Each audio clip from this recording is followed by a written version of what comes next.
Assalamualaikum friends, today I will discuss how to change command prompt, background color and font color.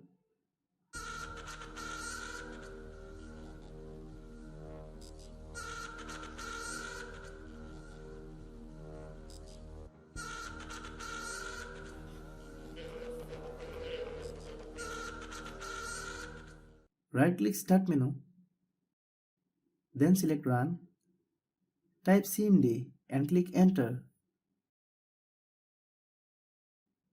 Type this command, click enter.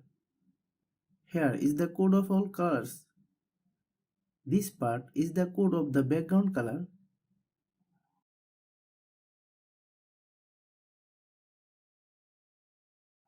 Now we will change the background and font color. Type command, then just type the color code and click enter.